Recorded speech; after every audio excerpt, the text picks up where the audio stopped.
Vale, cuando tú nos digas 3, 2, 1, ¿eh? Venga, pues 3, 2, 1. No, dilo tú. Dilo tú, joder. No, dilo tú, venga. Ah, cojones ya, hombre. Luego encima Santi va a meter esto en tomas falsas. Sí.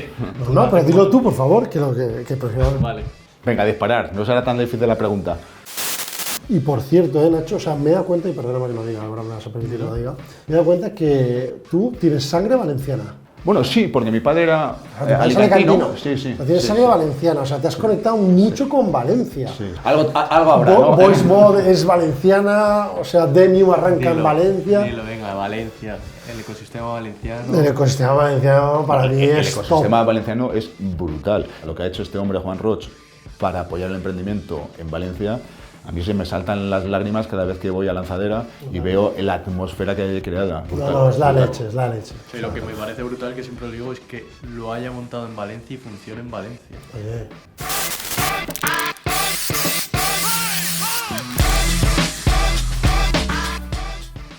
Hola a todos, bienvenidos al podcast de Desemprende. La verdad es que hemos conseguido, Álvaro y yo, hemos traído a un mega inversor que teníamos muchísimas ganas que viniese. Es nuestro gran amigo Nacho Alonso, ahora os lo presentaré, pero antes de todo, dar las gracias fundamentalmente, uno, a YouFondes, que permite que podamos grabar este podcast, ¿verdad, Panamá? Por supuesto. YouFondes al final es una plataforma que ayuda a los emprendedores a solucionar todo su problema de fundraising. Prácticamente levantar una ronda de inversión es un proceso tedioso y complicado. Hoy Nacho nos va a contar más sobre eso. Y YouFondes lo que viene a resolver es todo ese proceso. Por un lado, toda la parte de documentación y por otro lado, toda la parte de seguimiento. Así que damos gracias a YouFondes por esta ayuda en el podcast. Y luego también a Estrella Galicia, que es la cerveza de los emprendedores. Vamos a brindar por Estrella Galicia. Así que, Nacho, bienvenido al podcast de Desemprende. Yo voy a beber, ¿eh? Yo no me apetece. Vale, así que... Nacho, bienvenido, muchísimas gracias por venir, de verdad. Perdón, gracias a vosotros porque estoy encantadísimo de que me hayáis traído y bueno, pues contar un poquito mis historias. Que tienes unas cuantas, ¿eh? Unas cuantas. Bueno, ya las canas hacen que tengas historias, sí. Sí, totalmente. Oye, Nacho, para todo el que no te conozca, la misma pregunta de siempre. ¿Quién es Nacho Alonso? Bueno, pues actualmente soy un inversor que le encanta el ecosistema de emprendeduría y que estoy enamorado de lo que estoy haciendo y con una trayectoria ya profesional algo larga por mi edad y con el mismo entusiasmo que desde hace muchos años. Oye, y Nacho, una pregunta que quería decir, o sea, nosotros siempre dentro de este podcast, ¿no? Tenemos como ciertas cosas que queremos sacar, encuestas, entrevistas, cosas sobre los inversores, sobre los emprendedores. Oye, universidad sí, universidad no. Tal y como está viendo hoy en día todos los incrementos de tecnología, las EdTech, las escuelas de negocio, está viendo yo creo que una guerra importante, no sé, ¿qué opinas de la universidad? O sea, ¿va a revolucionar la tecnología en la universidad? Yo pienso que universidad sí, pero no que sea algo totalmente imprescindible. También ha evolucionado mucho, yo me estoy acordando de mi época de universidad. Mi época de universidad, la verdad es que asistí poquísima clase y fui un estudiante bastante mediocre. Ahora mismo, con la capacidad tecnológica que hay, yo creo que la universidad lo que más te proporciona, si te mueves bien en la universidad, son contactos. Contactos y bueno, pues poco más, porque el conocimiento, la verdad que lo tienes ahora mismo en infinidad de sitios sin tener que ir a la universidad. También te obliga a la universidad, porque si no estás y lo quieres hacer solo, pues posiblemente te despistes, porque los jóvenes tienen infinidad de cosas en las que despistarse y a lo mejor lo que te hace es bueno, pues seguir una metodología y cumplir unas etapas. Bueno, oye, a mí me gustaría entrar, Nacho, que a lo mejor es más por la diferencia de años, digamos. ¿De quién? De David y tuya, por supuesto. Bueno, tú y yo somos gemelos. Yo soy más viejo. Me gustaría entender cómo era un poco, por aquel entonces, porque ahora sí que es verdad que tenemos muchas plataformas digitales, cómo era buscar como esos primeros trabajos, ¿no? Si era un poco más ad hoc que te lo ponía la universidad o cómo era salida al mercado laboral. Pues mira, en mi caso yo nunca tuve que buscar trabajo. Yo siempre empecé emprendiendo. También tengo una tesitura que en el último año de acabar mi carrera pues tuve una desgracia familiar en casa con mi padre, que tuvo un infarto cerebral y me tuve que hacer cargo de sus negocios, y a raíz de ahí, pues bueno, siempre he estado en el mundo empresarial, con lo cual nunca tuve que encontrar trabajo. Y amigos míos que sí sé que tenían que buscar trabajo, pues era pues mucho anuncio clasificado en periódicos, o sea, fijaros de lo que estoy hablando, del Pleistoceno, ya no sé de qué época, y ahora ha cambiado radicalmente el tema. Oye, y Nacho, o sea, ¿emprendes? O sea, tú ya emprendías en casa porque veías a tu padre prácticamente todo el día emprendiendo. O sea, yo tengo una discusión, ¿vale? También, ¿no? Ya sabes que pues cuando lees a Kahneman y lees a muchos escritores, Steve Blank, ¿no? Y acaban todos diciendo, o sea, ¿el emprendedor nace o el emprendedor se hace, ¿no? O sea, yo creo que el emprendedor se hace, no nace, ¿vale? Pero esa parte de la originación, esa parte de cuando éramos pequeños, estábamos en nuestra casa y joder, o sea, pues en mi caso, mi padre falleció cuando nosotros éramos muy pequeños. Mi hermano mayor es empresario, mi hermano mediano es empresario y yo soy empresario, ¿no? O sea, ¿crees que ese arraigo de tu padre te originó o tú de verdad crees que el emprendedor nace? Vamos a ver, no cabe duda que yo lo mamé en casa. Mi padre es una persona que vino de un pueblo de Alicante sin estudios, a Madrid, a buscarse la vida. Dentro de aquella etapa, pues se puede decir que triunfó. Y yo siempre en casa he vivido lo que era los negocios, porque antes no se llamaba ni emprendeduría ni nada, era un hombre de negocios. Se llamaba un empresario, era ¿qué es tu padre? Hombre de negocios.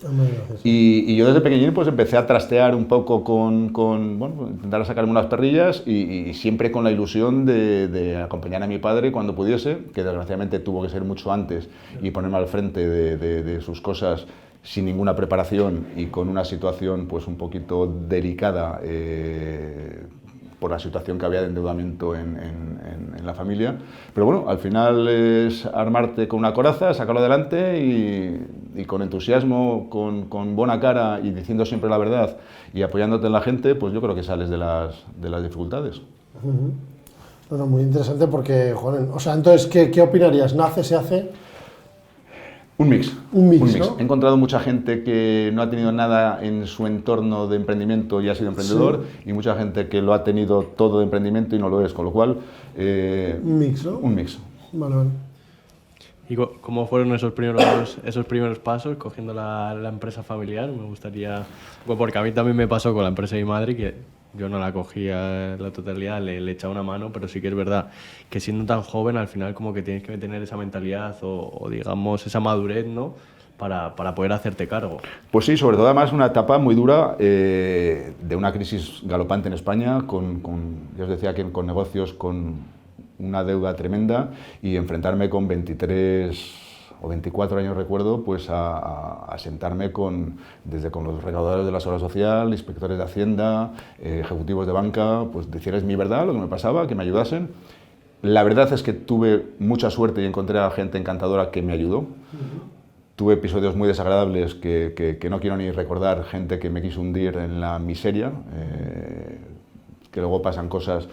Son anécdotas que, bueno, que tampoco vienen al caso, pero que el karma pues, o alguien te hace a cada uno poner en su sitio.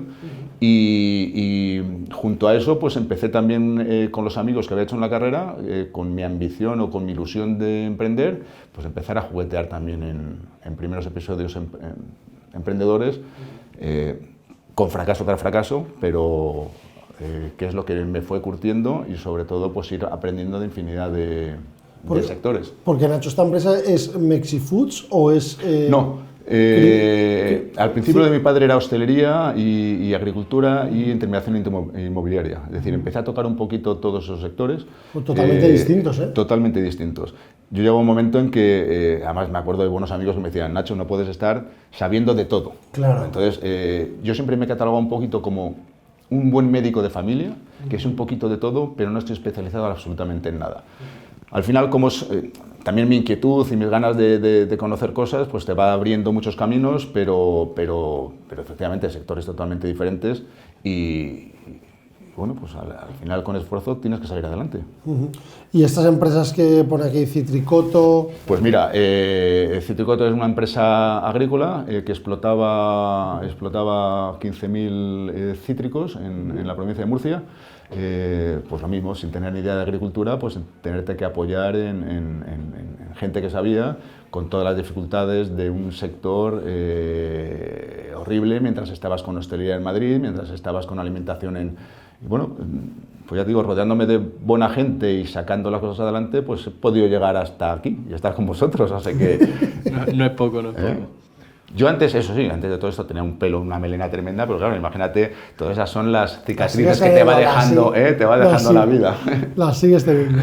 Oye, Nacho, ¿esos primeros emprendimientos que hiciste con los amigos de la universidad, de qué iban? Pues mira, el primero se llamaba Troque 3 y intentábamos machear excedentes de empresas con otras empresas que necesitasen pues, esos excedentes.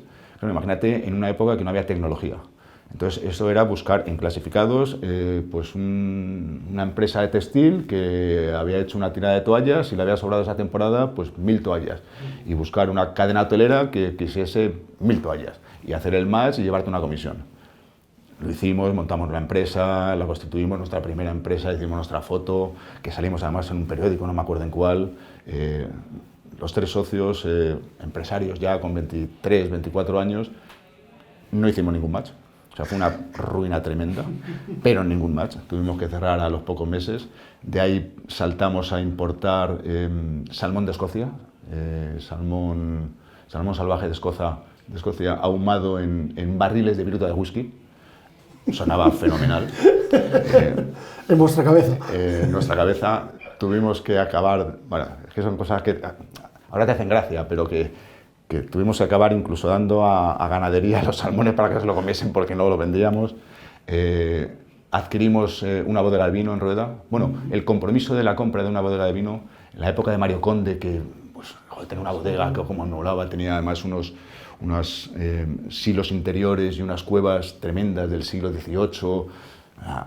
Queríamos jugar a empresarios, sin serlo. Pero es un negocio tremendamente complicado. Un negocio tremendamente complicado. Abrimos una tienda en Sevilla, en un centro comercial que acababan de abrir para empezar a popularizar el vino. Contratamos 2 comerciales, otra ruina. O sea, íbamos de fracaso en fracaso y mientras todo esto con la alegría y con la ilusión de seguir queriendo emprender. Y al final, ¿cuál fue la tecla que sí que funcionó? Pues mira, funcionó la tecla de la alimentación después de un trayecto y una trayectoria amplia también, o sea, no fue al principio. Yo me había fijado mucho en... Siempre me había gustado la hostelería, porque lo había mamado en casa. En aquel entonces había sido muy popular la salida a bolsa de Telepizza. Que Telepizza, Fernández Pujals, pues yo siempre he sido muy inquieto en ver historias de triunfadores. Y siempre me ha gustado conocer de ellos. Yo me acuerdo, fíjate, que de pequeño, pues no sé, con 16, 17 años salió, en los kioscos antes se vendía a la semana pues libros, y salió una enciclopedia que era biografías de millonarios, pero de millonarios de aquel entonces, que estaba Howard Hughes, Rockefeller, John Paul Getty, Onassis. Claro que ahora mismo posiblemente los emprendedores de ahora ni los conozcan, no tiene nada que ver con las grandes fortunas de ahora. Pero yo me las leí todas porque quería ver cómo vivía esta gente o cómo había llegado Sí, o cómo pensaba y tal. O cómo pensaba. Y entonces pues me leí la historia de Pujals, porque realmente no inventó nada. Lo que hizo es traer un éxito consolidado en Estados Unidos, que era el delivery de la pizza. Lo implantó aquí en España, en una primera tienda en Cochabamba. Empezó a crecer, empezó a meter tiendas, empezó a franquiciar hasta la salida a bolsa. Quiero recordar, si no me falla la memoria, que eran unos 40.000 millones de pesetas, que fue la salida a bolsa. Entonces, yo viendo lo que había en el mercado de fast food en aquel entonces, pues las hamburgueserías ya estaban muy triadas, estaba McDonald's, estaba Wendy, estaba Burger King, pizzerías, pues estaba Telepizza, estaba Pizza Hut, Pizza Queen, había varias cadenas de pizzerías. Empezaban las bocadillerías, con Pans & Company, Bocata, había varios que también... Y había un sector que no existía en España, que era el Tex-Mex, y que yo que había estado en Estados Unidos y mi socio había estado en Estados Unidos, me dice, ahí hay un concepto que se llama taco guaco, que triunfa y que aquí no existe. Aquí lo único que había de comida mexicana era comida mexicana de servicio en mesa, no había fast food. Entonces empezamos a investigar el mercado y vimos que Taco Guaco era una organización que tenía más de 7.000 tiendas, sobre todo en Estados Unidos, y que no había desembarcado en Europa. Y dije, pues copycat. Es decir, vamos a hacer lo mismo que hizo Pujals, nosotros con Pero, ¿modo franquiciado o modo marca nueva desde el principio? marca nueva. Hicimos la marca nueva que se llamó Taco Guaco. Contratamos a un gurú del fast food que había estado en más de 50 países aperturando fast food. Había estado todo tipo de un americano bueno, pues, que nos encandiló. Más de un año de desarrollo del proyecto, con métricas en las calles más transitadas para ver dónde poníamos la primera unidad. Y acabamos el primer local en La Vaguada de Madrid, que por aquel entonces era el centro comercial más importante de España, y ahí abrimos el primer local con una inversión bastante importante y nada, empezamos hace no sé, 20 o 25 años y fue un rotundo fracaso porque en aquel entonces, claro, la comida Tex-Mex en locales donde había un alquiler tremendo, donde el ticket medio era bajísimo, donde la gente, todavía hoy siguen haciéndolo, pero en aquel entonces el menú del día pues era imbatible, porque la gente hace 20 o 20 y pico años, quien iba a comer algo que no conocía y que encima manchaba, bueno, pues los fines de semana sí se funcionaba muy bien, entre semana no se funcionaba bien. Quisimos hacerla... Entre semana funcionaba bien. Al revés, perdón. Vale. Fin de semana. Quisimos hacer la expansión, empezamos a localizar locales y a todo esto un amigo pues me cuenta que hay una fábrica en Madrid que fabrica las tortillas mexicanas, porque nosotros las importábamos de Inglaterra, porque aquí no había quien... Y que estaba buscando una ampliación de capital para hacer más grande la fábrica, porque vendían el Corte Inglés a una colonia de mexicanos que había en el Corte Inglés. Bueno, pues, oye, dije, esto es el auténtico karma. Entonces, esto es como Fernández Pujals, los locales, la masa, todo lo cerramos, las franquicias, vamos a hacer la cuadratura del círculo. Fuimos allí, lo vimos, bueno, pues una fabriquita, pues como puede ser esta habitación, una máquina como esta mesa haciendo manualmente las tortillas, dijimos, ¿por qué no? E invertimos allí. Invertimos allí y mientras tanto pues empezamos la expansión de Taco Guaco. Para haceros cortos la historia, porque si no esto me puedo alargar muchísimo y empiezo a contar batallas de la mili, la fábrica, o sea, la inversión que cogió la fábrica era para hacer una nueva fábrica donde las máquinas fueran semiautomáticas y ya en vez de mexicanas fueran americanas. Esta fábrica se retrasó más de un año la apertura. Fue una apertura en la cual todos los clientes que había tenido la fábrica, esa pequeñita, se habían perdido porque no podían aguantar ese año de espera. Y el gerente en el primer consejo nos dice que donde se iba, lo que nos había propuesto en el business plan cuando nosotros invertimos, que se iba a facturar X y se iba a ganar Y, pues se iba a facturar X menos 10 y se va a perder dinero. ¿Qué ha pasado? Que han venido más fábricas, se ha caído la demanda, no había explicaciones y decidimos, porque claro, en aquel entonces nosotros con 20 y pocos años, todas estas inversiones las hacíamos a base de o los pocos ahorros que tenías o endeudarnos o con familias, lo que ahora se llama las 3 Fs. Pues en aquel entonces era sacar de donde pudieses. Incluso alguno que ya teníamos o ya tenían casa, pues hipotecando la casa para meterse en esto. Pues de ese consejo salimos diciendo, esto nos lleva a la tumba, porque cómo puede ser que una cosa que se ha invertido tal, ahora mismo nos diga en el primer consejo que esto no aguanta. Y decidimos dar un golpe encima de la mesa y decir, tenemos que comprar el 100% de la compañía y intentar levantar. Dicho y hecho, compramos el 100% de la compañía y mis 3 socios en una mesa, como podemos estar hoy aquí comiendo, bueno, pues ahora ya somos dueños de la fábrica, ahora uno tiene que ir allí. Claro, mis 2 socios, 2 empresarios muy importantes de entonces, uno, pues yo no puedo, tengo muchos negocios, tengo tal, el otro, pues también consejero de empresas importantes, empresario, no puedo, pues no sé qué. Yo tengo el problema de mi padre, tengo el no sé qué, tengo no sé cuántos, yo no puedo. Pero no me digas cómo que al día siguiente a las 6 de la mañana estaba en la fábrica en Fuenlabrada, que yo no había salido de la M30 en mi vida, que era un niño de papá acomodado, de papá, bueno, un niño que no había visto un polígono industrial y me encuentro en una fábrica recién abierta sin saber cómo empezar a arrancar aquello. No os podéis imaginar lo que fue el tránsito ese, solo se me ocurrió decir, tengo que coger mi maleta y empezar a viajar por el mundo a a conocer lo que es este sector, un sector tremendamente complicado a pesar de poder parecer fácil. Empezar a vender el producto pues en los grandes retailers. Yo me acuerdo de estar con el comprador del Corte Inglés a venderle tortillas y me decía, ¿pero llevan cebolla o no? Digo, no, que no son cebollas, que no son tortillas españolas, que es tortilla mexicana, que no sé qué. ¿Y eso qué es? O sea, nadie conocía en aquel entonces. A todo eso, únelo con Taco Guaco, únelo con los problemas familiares, pues fue un momento muy duro, muy bonito, con un final feliz. Porque el final feliz es que después de casi 10 años al frente de la fábrica, de ser el líder español en el retail, donde nuestra marca estaba posicionada como la segunda después del Grande Dolo del Paso, y primer fabricante de marca propia. Hacíamos la marca propia al Corte Inglés, a Macro, a Día, a Carrefour, al Campo, a toda la gran distribución.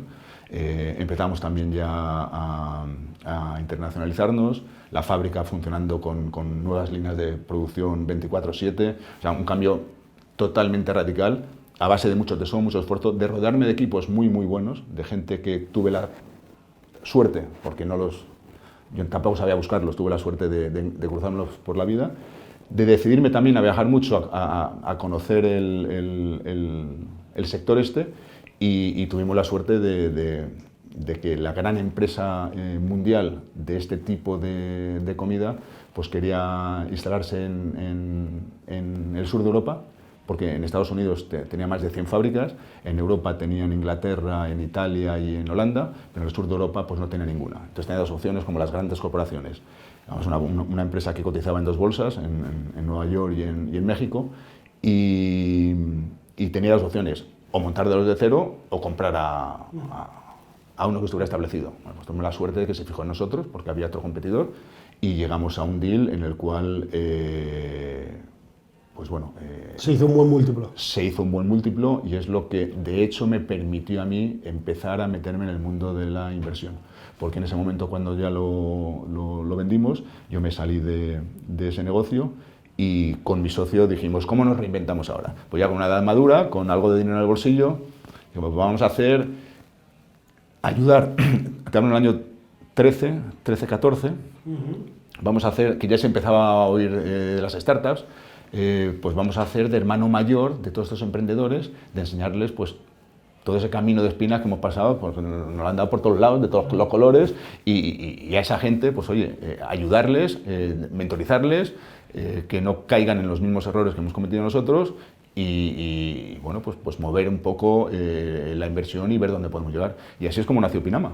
Pinama Inversiones nació así. Oye, Nacho, pero al final, ¿qué pasó con Taco Guaco? Que nos bueno, deja un poco... después de la ñapa que os he dado cuánto loco, ¿queréis saber más? Sí, queremos saber más. Pues fíjate, además es una historia chula porque, bueno, Taco Guaco no prosperó, al final acabamos cerrándolo.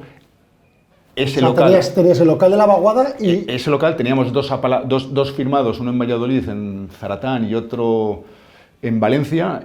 No lo llegamos a abrir porque no funcionaba en aquel entonces. Ya os había dicho que en aquel entonces el timing, que todos sabemos qué importante es, y ahora os lo voy a demostrar por qué el timing es importante. Porque fíjate, cuando cerramos, 20 años después, Taco Bell, que es el que os dije, el líder mundial, aterriza en Europa. De Europa elige España, de España elige Madrid. En Madrid, que hay muchos centros comerciales o calles, elige la Vaguada, y de la Vaguada elige nuestro local. Es decir, parece magia, 20 años después demuestra que no estábamos equivocados, pero sí en el timing. O sea, es increíble, porque fíjate que un monstruo de estos habrá hecho... Bueno, para hacer honor a la verdad, hizo 2 aperturas a la vez, otro en otro centro de Madrid y pero que todos los estudios de mercado que esta gente debería de tener, que acabe abriendo en el mismo local que nosotros 20 años antes intentamos hacer el copycat de ellos, bueno, pues no, por lo menos nos deja tranquilos en una aventura que la verdad que perdimos muchísimo dinero porque aguantamos demasiado el negocio. Y hay veces que cuando sabes o intuyes que eso no va, corta. También era una época de facilidad de crédito que nos hizo aguantar más de lo que teníamos que haber hecho, y fue un error gravísimo. Pero bueno.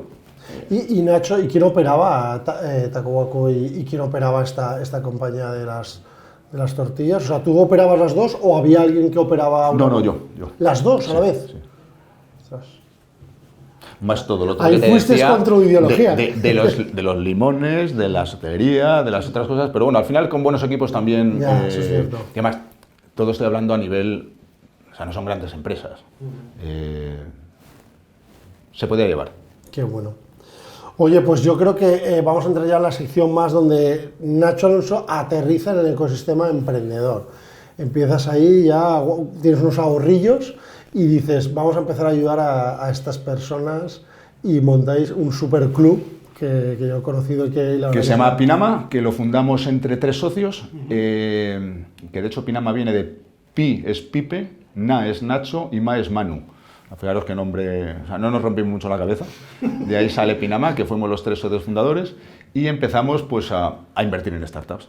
Sin ningún criterio, sin ningún conocimiento, sin saber de qué iba esto, con la ventaja de que el M&A que nos hizo la venta de la empresa de alimentación, que es valenciano, pues nos introdujo en Valencia pues en algunas startups, como puede ser Demium, como puede ser muchas de las incubadas por Demium, y es lo que nosotros llamamos nuestra Valencia Connection, porque casi todas las primeras inversiones de Pinama iban a Valencia. Y ahí, pues bueno, Pinama se fue desarrollando. Pinama a día de hoy tiene 2 vehículos con más de 50 participadas. Ahora mismo estamos en pleno proceso de reflexión de levantar el 3er vehículo, en pleno proceso de reflexión de ver cuándo, que será posiblemente a final de año, y de ver la cuantía del vehículo para seguir bueno, pues en el tránsito de Pinama, porque creemos que hemos hecho un nombre bueno, con participadas muy importantes, como puede ser Citibos, PLD Space, Demium, Singularu, Hyperlob, Innovamat, VoiceMod. Hay auténticas joyitas dentro del portfolio y porque los socios también nos lo están pidiendo, pero bueno, vamos a ver cómo lo continuamos. Sí, porque no te veía, la última vez que hablé contigo, no te veía muy animado con lo de montar otro vehículo con Pinama, o sea... Pues porque al final, David, tengo muchas gorras y mi tiempo da lo que da, pero me veo con ganas. Sí. No, eso es muy buena noticia para los emprendedores, Nacho, la verdad. Bueno, ojalá. Yo te quería preguntar, Nacho, ahora entraremos en el tema del deal flow que has comentado que lo recibéis casi todo de Demium. ¿Cómo eran esos primeros contactos o cómo captasteis esos primeros inversores o esos primeros business angels para el club? O sea, ¿cómo llegasteis a ellos? ¿Fue todo amigos o cómo fue? Pues mira, los primeros fueron amigos. El vehículo primero todos son... Bueno, los 3 fundadores, que fueron los que lo fundamos, hicimos una primera inversión de capital, que tuvimos la bendita suerte porque las primeras inversiones que hicimos nosotros como fundadores, pues tenían el criterio de emprendedores con un entusiasmo y con una ilusión tremenda, donde te venía cualquier emprendedor a contarte la milonga, entre comillas, y salíamos ahí con la cabeza reventada. Acabamos de conocer a Steve Jobs, esto va a ser la... Y salías por la puerta y había 15 como esas... Es decir, no sabíamos, veníamos de empresas muy tradicionales, donde alguien te tocaba la tecla de que iba a disrumpir cualquier cosa y veías que era increíble, pero luego al final podía ser o no podía ser. Pero tuvimos la suerte de que en esta ampliación de capital entró una serie de muy altos cargos directivos de banca que nos equilibraron muchísimo nuestras decisiones de inversión, porque realmente nos ponían los pies en el suelo, porque ellos, el culo pelado, con perdón, a ver planes de empresa, pues decían esto no es tanto, y entonces ese entusiasmo que teníamos nosotros como empresarios, con ellos el financiero, pues se hizo ese equilibrio donde se fue acertando bastante más en las inversiones. Aunque el acierto o el fracaso hasta el final no lo ves, pero bueno, ya de hecho en el primer vehículo podemos decir que ya hemos devuelto el retorno íntegro y con algo de plusvalía a los inversores. Y en el segundo es que tiene solamente 6 años, con lo cual todavía es temprano, pero ya hemos hecho también algún exit parcial. Y Nacho, te voy a hacer una pregunta directa. ¿Ha ganado el entusiasmo o ha ganado la proyección financiera? ¿En qué sentido? En resultados. O sea, y es un poco lo que... O sea, ya te digo, yo no tengo la experiencia que tienes tú como inversor, pero, o sea, gana el equipo, gana las métricas, gana la tecnología. ¿Cómo sería ese quesito, no? Ese quesito... Pero a la hora de decidir en la inversión. Sí. O sea, Nacho Alonso, no en Pinama, porque en Pinama sé que hay un gobierno muy ¿no? Tenéis un sistema de votación. Sí, y en Pinama son distintos comités que tienes que ir Claro. pasando una serie de comités con distintos quórums para acabar la inversión. Desde que tú ves un proyecto hasta que acabas de invertir, pasa aproximadamente un mes y medio. Tiene que pasar un primer comité de preselección, luego uno de selección y luego un binomio, que son dos socios del club, que se postulan voluntarios para profundizar en el proyecto. Y en el tercer comité ya vienen los socios, el binomio, para hacer la ponencia sobre lo que ha visto y para matar la inversión o apoyarla. Se vuelve a votar y si se acaba sacando el quórum, se invierte. Es un poco el proceso. Ahí es muy metódico, como tú dices, es muy democrático, es una persona, un voto, independientemente del porcentaje que tengas en el club, y eso es muy sistemático. Yo, Nacho Alonso, como Business Angel, pues soy un desastre, porque yo me fijo, o sea, sabiendo que tenía que llevar una serie de pautas, porque las conozco, porque las llevamos en Pinama, pues yo soy más de mucho intuición, mucho brillo en los ojos del emprendedor, leerme los decks un poquito en diagonal y saltarme muchas de las red flags que debería de implementar, y que soy un poquito verso suelto en ese sentido. Pero bueno, también el equilibrio. O sea, al final, yo creo que la belleza de esto es diversificar tanto para que tus errores o aciertos, que también estará por ver, que puedas cometer por un lado, pues los compenses por otro. O sea que, Nacho, por así decirlo, por poner porcentajes para que la gente del emprendedor... Equipo. Para ti el equipo, ¿qué porcentaje? Yo tengo el mío, yo te puedo dar el mío si quieres, ¿eh? O sea, para mí es un 70, métricas es un 20, O sea, hablando de presión. producto es un 10, porque el producto en sí, o sea, es que... Yo ahí metería dos ingredientes más, que es timing y tamaño de mercado, y con esos 5 ingredientes ya haría mi quesito. Correcto. El tamaño del mercado es muy importante, Muy eso importante. es cierto. Pero... Muy importante, porque esto va de que sea un negocio invertible, no rentable. Correcto, Bueno, rentable. efectivamente. Tiene que ser rentable también, pero que hay mucho negocio rentable que no es invertible por un vehículo, porque no va a alcanzar los retornos que se necesitan. Entonces, por eso es muy importante el mercado. Porque si es muy nicho, va a ser muy rentable para los founders, pero no va a devolver el retorno que necesitamos en los vehículos. Y perdóname, Álvaro, y la última pregunta, ya te dejo, Álvaro, ¿ganó entonces el equipo o ganó la proyección financiera? El histórico de Pinama. Bueno, pues no sabría qué decirte, tendría que ponerme hoja y papel y empezar a ver. Porque pero has nombrado... debe estar equilibrado. O sea, y digo más que nada porque las startups que has nombrado, o sea, conforme decías startup, me venía a la cabeza el nombre del emprendedor, de los fundadores, y bueno, son súper, o sea, David, el emprendedor ejecutivo, es un súper emprendedor, Jorge Dobón es un súper emprendedor, o sea, me refiero que está muy alineado el proyecto con esa persona que tiene una capacidad de operar y de gestionar una compañía muy grande, ¿no? Sin duda. Pero luego también, que no sé si hablaremos luego, pero también está el antiportfolio, que hay emprendedores buenísimos en los cuales yo he votado en cosas, o sea, en el mayor éxito que hemos tenido, voté en el comité de Pinama que no quería esa bueno, pues lo digo, no pasa absolutamente nada. Te iba a preguntar cuál es, pero no sé si es bueno decirlo. Bueno, no lo voy a decir, porque esto está en las actas reservada para nosotros. Que es verdad que entre los socios hay muchas veces que, en plan coña, nos lo echamos en cara, pues cuando una ya cierra, pues es que tú votaste no sé qué, o la que una triunfa tal, pues... Pero con fair, fair play. Sí, con fair play. Sí. Y Nacho, ¿y hay posibilidades de que algún socio de Pinama invierta por fuera o eso no está permitido? Sí, está permitido. Totalmente permitido. De hecho, mucho pinamero que nos llamamos a los socios ha querido doblar sus apuestas, aparte de lo que tenía puesto en Pinama, por fuera, o incluso proyectos que no han salido en Pinama han sido invertidos por pinameros. Vale. Oye, yo te quería preguntar también, Nacho, con lo que comentabas al principio, que era un poco más a ojo, ¿cuántas startups dejasteis por el camino en el primer vehículo? O sea, ¿cuántas, entre comillas, murieron? ¿Se cayeron muchas? Pues del primer vehículo, que si la memoria no me falla, creo son 23, habrán muerto 12, creo que quedan 11 vivas. Bueno, muertas y desinvertidas. Pero... pero desinvertidas es ganancia. Sí, pero...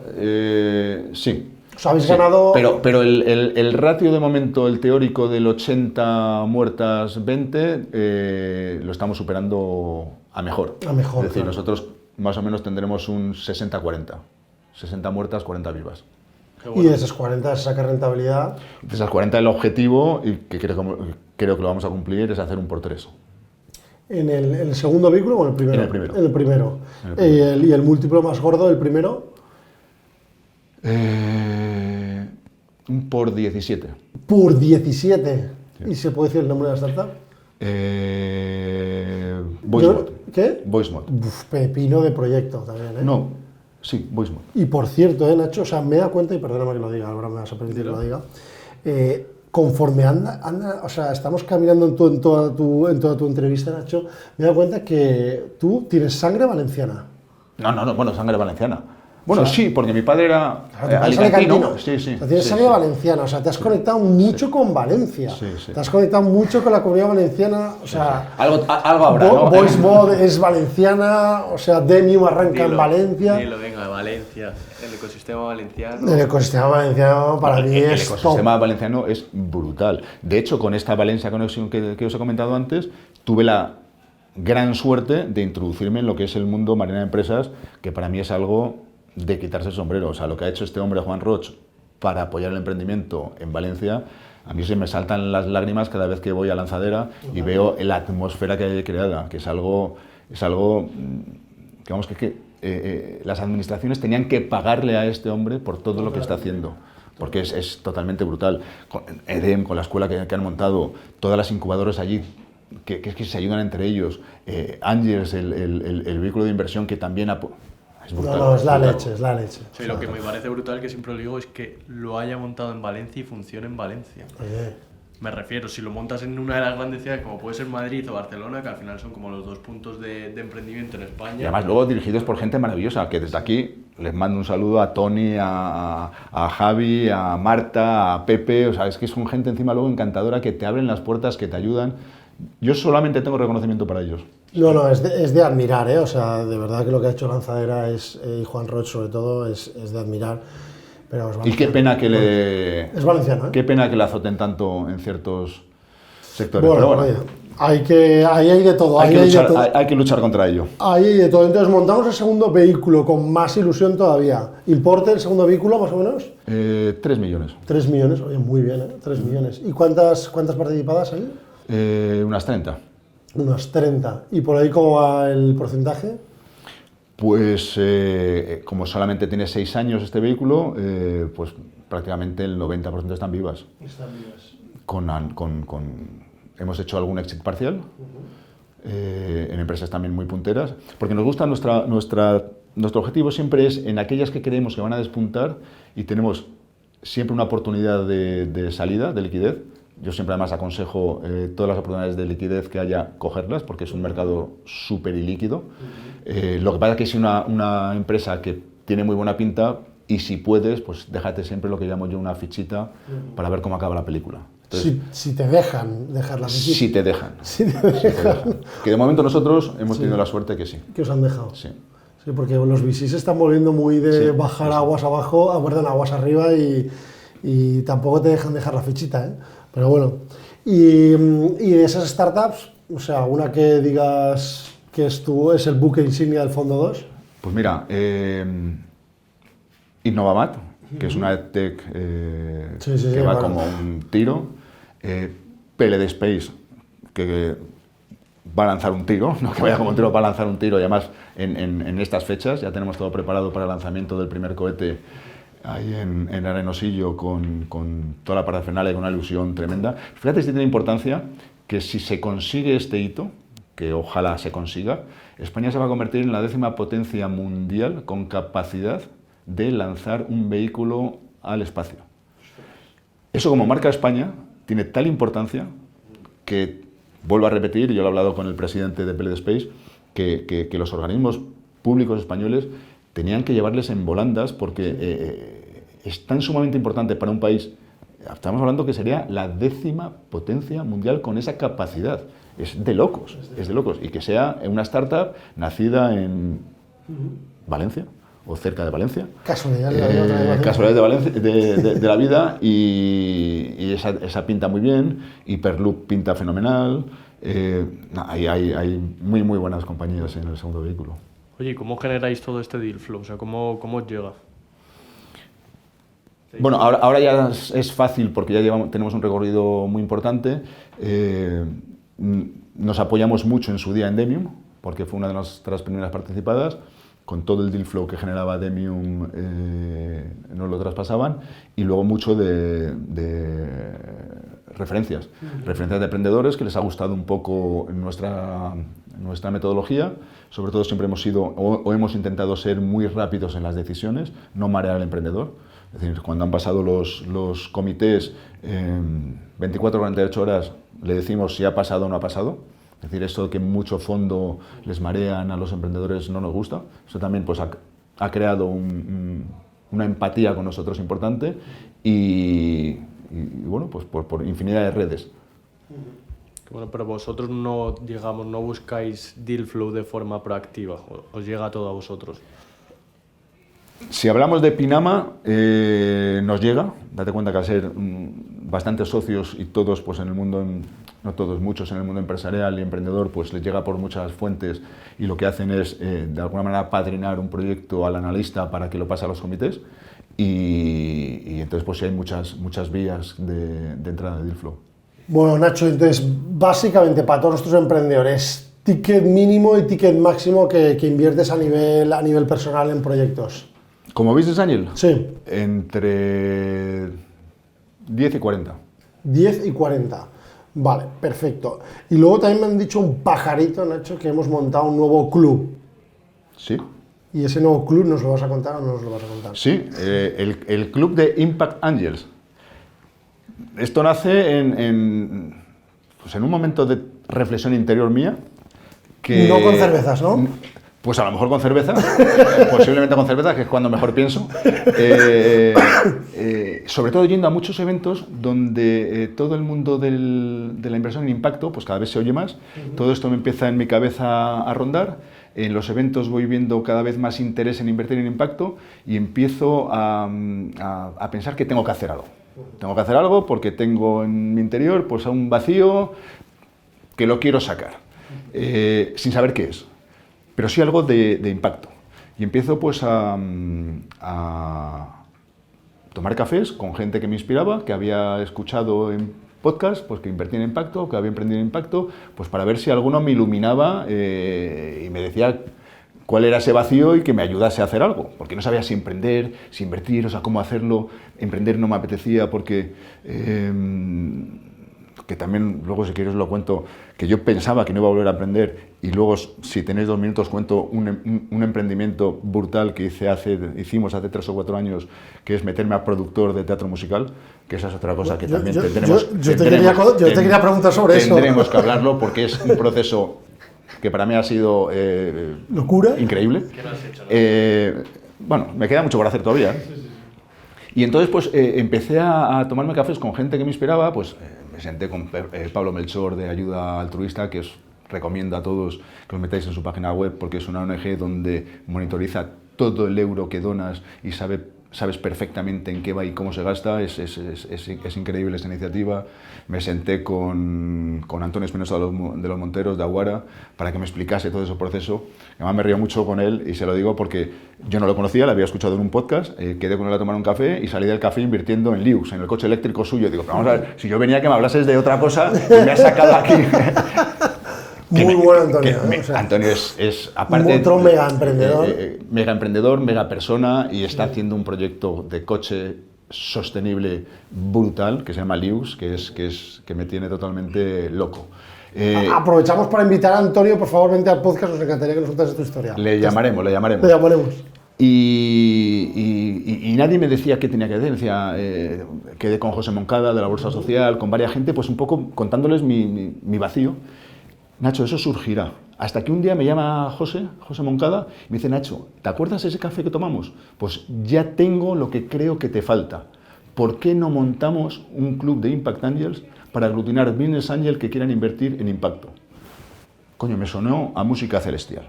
¿Por qué? Porque viendo lo que estaba pasando en el ecosistema, aquel inversor que quería dedicar parte o la totalidad de su cartera a invertir en impacto tenía como 2 opciones. O plataformas de crowdfunding, bolsa social, tickets muy pequeños y muy poco profesionalizado, pues para gente que a lo mejor son más adopters de la marca o lo que tal, o los fondos que hay de impacto, pero que a lo mejor tienes la fricción o la barrera del ticket alto de 100.000 euros, pues que no todo el mundo puede. Pues el Impact Angels, que quería dedicarse a esto, pues ¿por qué no montar un club específico para eso? Me encantó la idea y sobre todo porque me lo puso muy fácil José, porque me daba toda la estructura de la bolsa social. Porque yo quería invertir en impacto, pero no tengo ni idea de lo que era el impacto.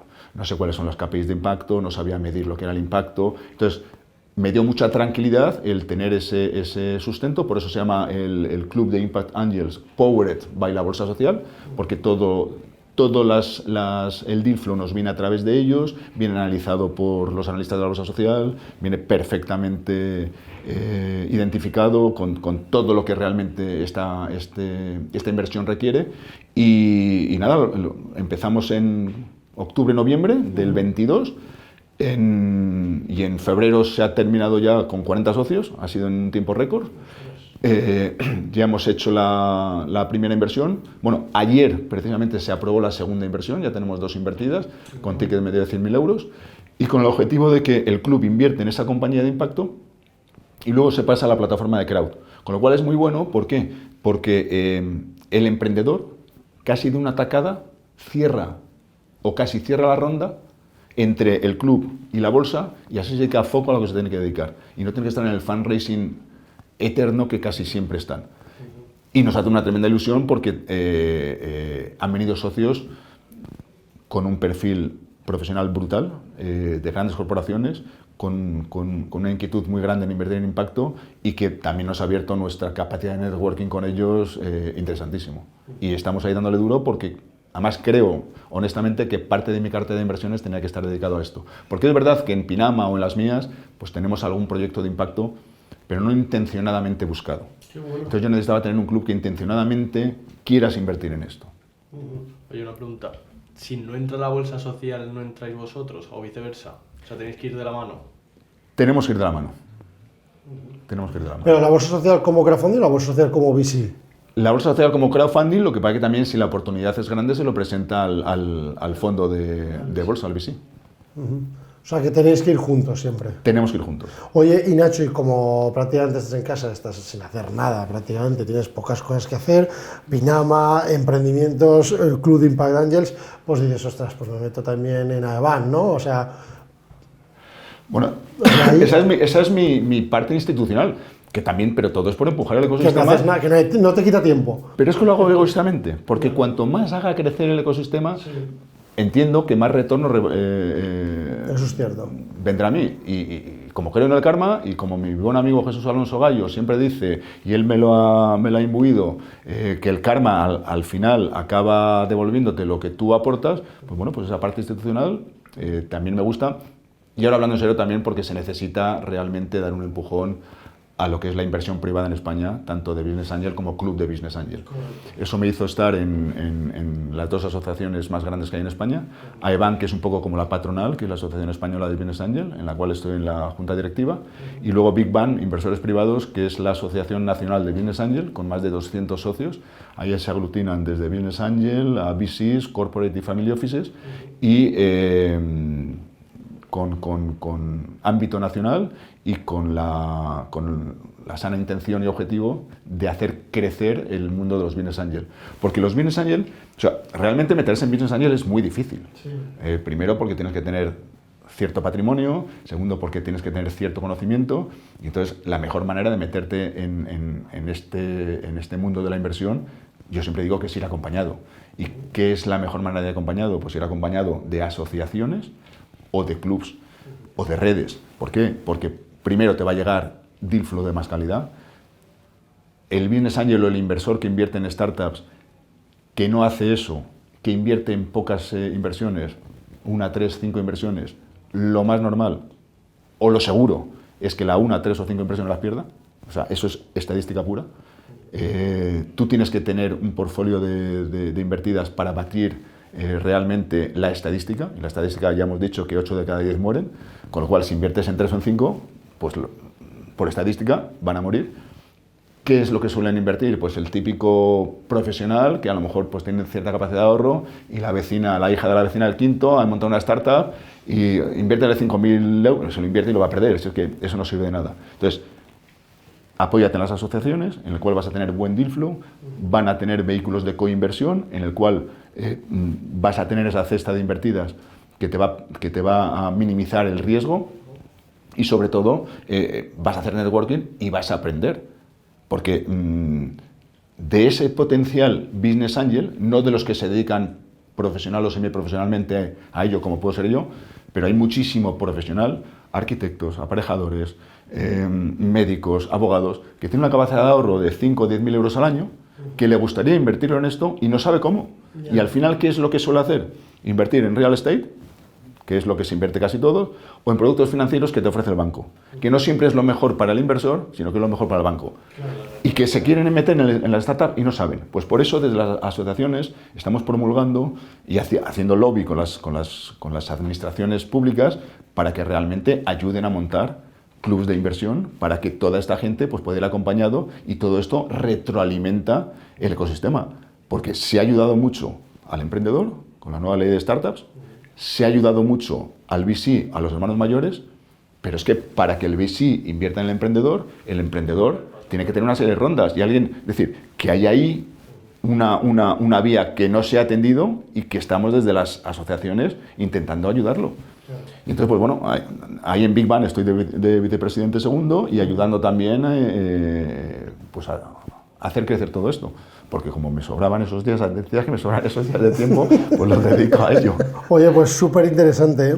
Y bueno, al final, Nacho, antes de entrar en la super sección de preguntas de mierda, nos querías contar algo, algún emprendimiento, alguna cosilla que tengas por ahí que todavía no te hayamos preguntado de toda la Bueno, hay dos cosas que cuando antes de meterme en el mundo inversor, que os conté antes de montar Pinama, la hostelería que os comenté, tanto con Taco Guaco como lo de mi padre y demás, ya cuando cerré todos los locales, juré que no me volvía a meter en un negocio de hostelería en mi vida. ¿Nunca hay que hacer porque eso?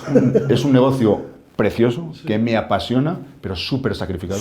Súper sacrificado.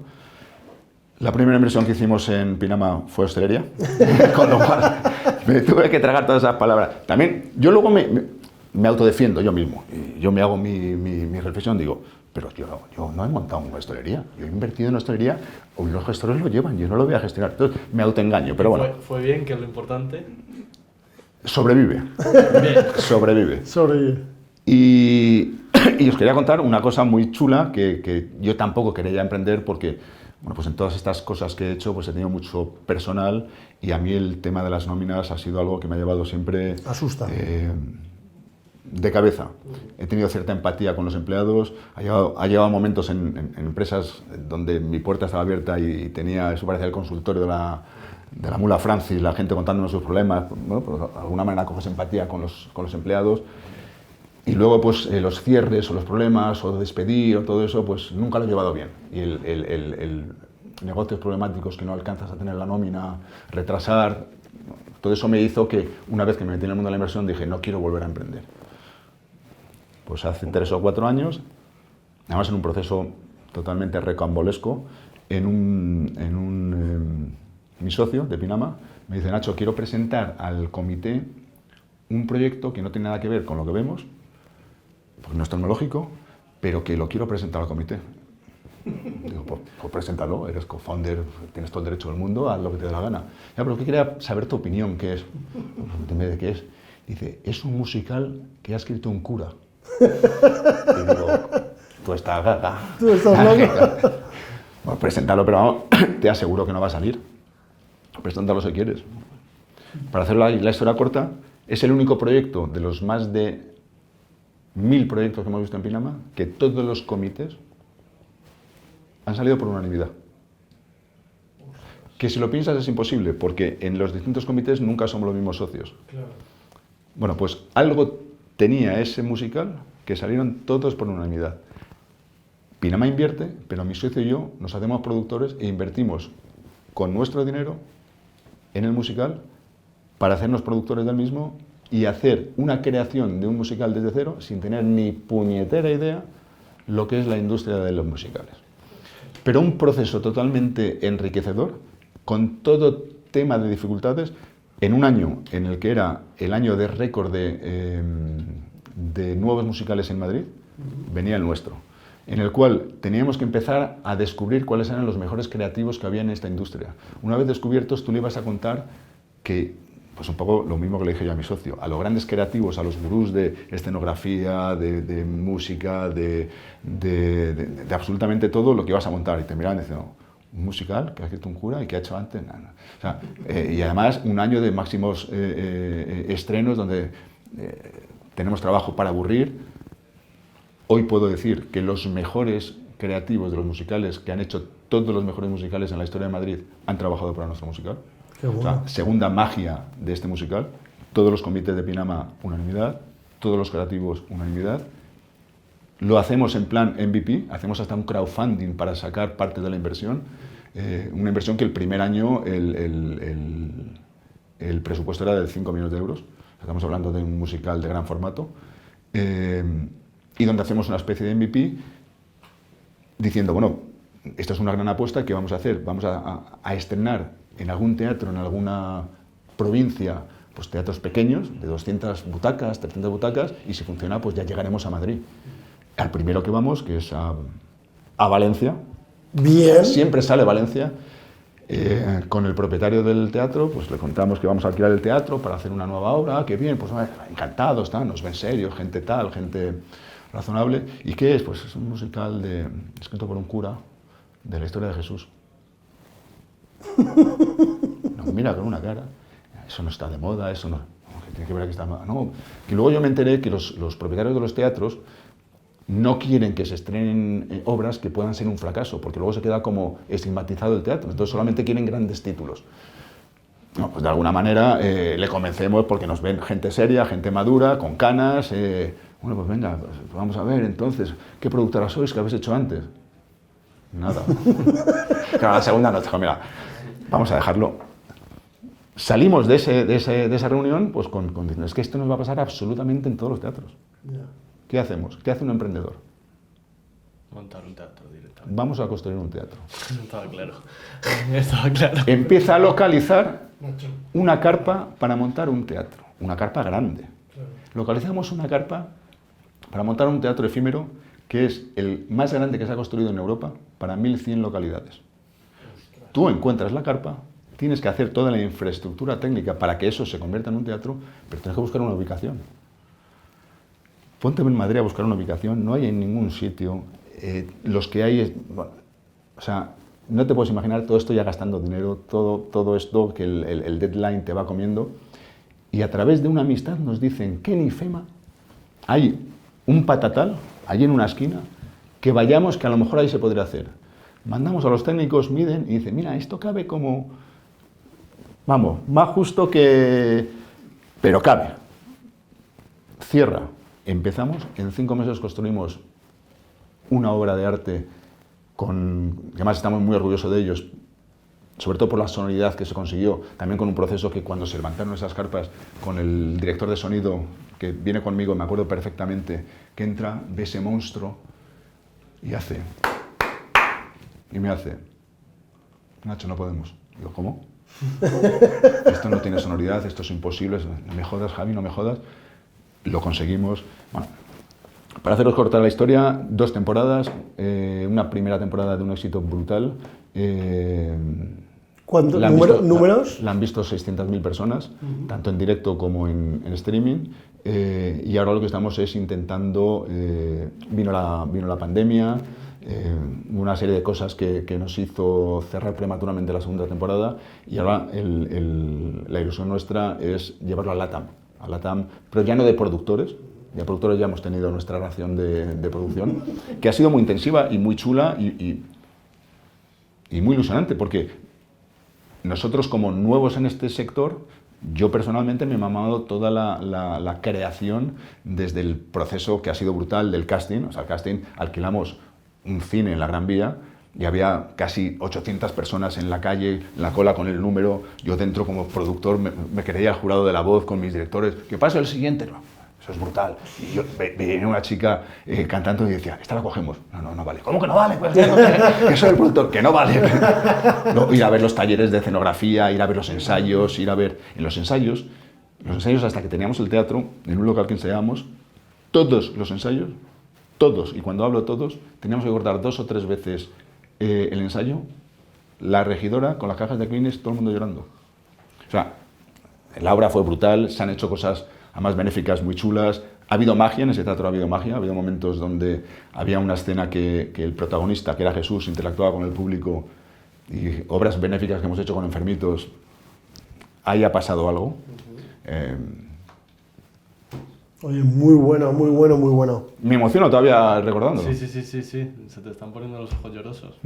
Bueno, Nacho, comenzamos la sección más importante, o sea, la más reflexiva, la más complicada para todo inversor y todo emprendedor. Es la ronda de preguntas de mierda. Te temo. ¿Estás preparado? Te temo. Entonces, la primera pregunta de mierda es, ¿quién es para ti el mejor emprendedor y emprendedora que has conocido? Joder, qué difícil. Difícil, ¿eh? Los mejores. El mejor, sí, el mejor. Los mejores. Déjame hacerte una terna. Vale. Emprendedor, Antonio Espinosa de Monteros. Está invitado, por cierto. Jaime Bosch, Voicemod. Muy bueno. Una persona que las ha visto putas, ha sufrido como un perro y ha sacado la empresa adelante en la última valoración de 160 millones con grandes fondos dentro. Muy bueno. Una resiliencia tremenda. 3 hermanos que son adorables, además. Jorge Dobón, yo tengo debilidad por él, porque la verdad es que es una persona, una mente privilegiada, que cuando yo lo conocí, siendo él muy chavalín, flipé con él. También está invitado. Y sigo flipando con él. O sea, Jorge, también un abrazo. Vale. Y Emprendedoras. Emprendedoras. Es difícil porque hay menos, pero hay grandes emprendedoras, ¿eh? Mira, Raquel Valero, de Playfilm. Playfilm es un SaaS de vídeo interactivo muy bueno, que también ha sabido sacar Raquel lo mejor de todo el mundo y la ha posicionado ahora muy puntera, un proyecto muy puntero.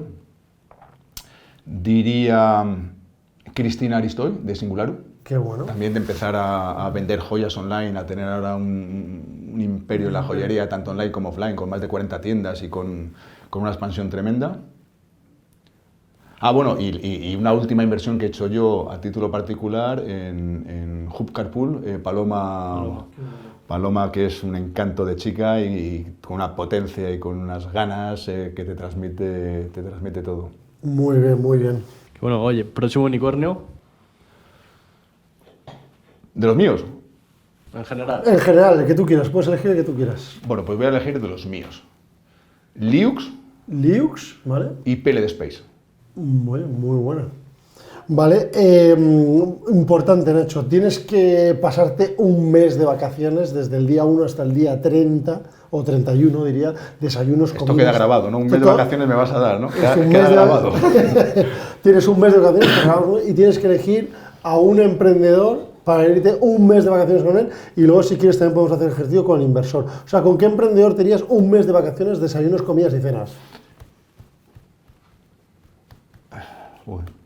Emprendedor. No te he dicho emprendedor porque estás casado, ¿eh? Voy a irme con 2 emprendedores, que además son socios, que es un último proyecto que también he invertido, que es un vehículo de inversión que se llama The Bank, para invertir en etapas muy tempranas y tokenizada la inversión. Son Carlos Ripoll y Carlos Cameo.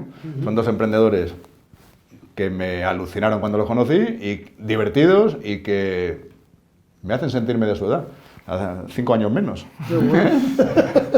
¿Y inversor? ¿Con qué inversor te irías ahí? Inversor. Un mes de vacaciones, ¿eh, Nacho? No te puedes volver a casa, ¿eh? Tienes que estar el mes. Pues también voy a elegir varios. ¿Sí? Sí. Mira, me iría con uno que me hace mucha gracia, además es muy amigo mío y me encanta, que es Tom Horsey. Tom, aparte de gracioso, es una enciclopedia andante. Tenemos muy buena sintonía entre los dos.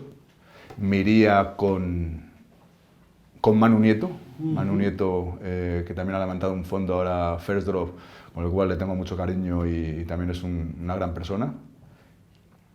Y me iría también, por poner una chica, Ángels Molins, que ahora se ha metido en Asterius, que es una persona con unas ganas tremendas de aprendizaje, que va a llegar lejísimo, lo digo ya desde aquí, que va a llegar lejísimos porque si es como una esponja. ¿Vale? Nos va inoculando a todos los inversores conocimiento y ella lo va procesando, lo va procesando. Llega un momento en que va a ser el chat GPT de los inversores.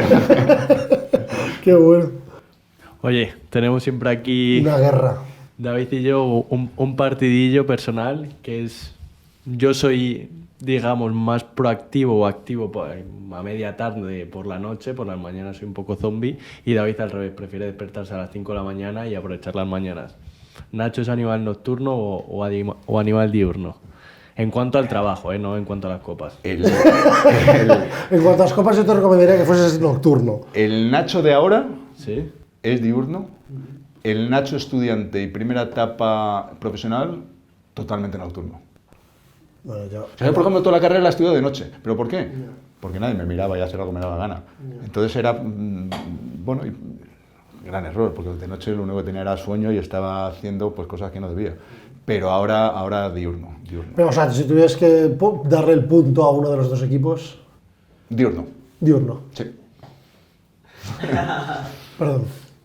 Pero vamos 6-7, o 6-4, o 6-2. A los próximos... Pero si me hubieras preguntado hace 30 años, hubiera dicho Pues, seguro que nocturno. Bueno, yo también. Hace 30, pero... Si Hace 30. Por eso, en la vida pasada. Vale.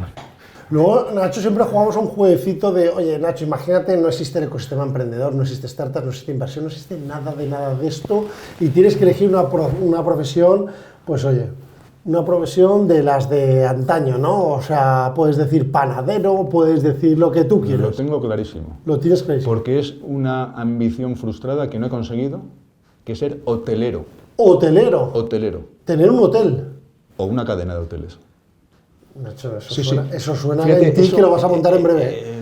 Pues mira, me encanta la hotelería, me encanta investigar sobre las cadenas hoteleras, me las conozco relativamente bien todas, me gusta profundizar en ellas, no estoy capacitado para hacerlo, pero todo me vino por una serie que vi hace muy de joven que se llamaba Caín y Abel. Que eran como 2 o 3 episodios donde eran 2 hermanos, uno se hace millonario con hoteles y el otro inmigrante que acaba una historia muy bonita del mundo hotelero que me hizo ver una maravilla en eso y me encanta la hotelería, no sé si podré, aunque sea un hotel boutique pequeñito también, regentarlo. Es que vuelvo a la hostelería y dije, hotelería, no sé. Quitamos la S. Oye, oportunidad de que te hayas arrepentido de no entrar, un poco ranking de tu antiportfolio.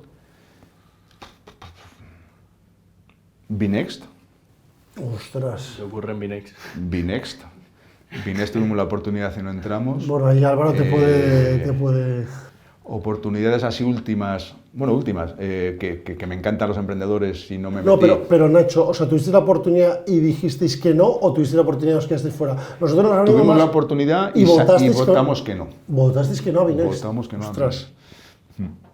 Guillermo y José Antonio no te gustaron ahí, ¿o qué? ¿Qué razones? Bueno, el perfil financiero que tenemos de socios bancarios nos ha hecho que no invertamos en Pinama más fintech. que en una fintech. ¿Por qué? Porque a todo le ponían la cruz. Y entonces tenía mucho peso esos votos. Claro, sí, ¿Y en qué fintech habéis invertido?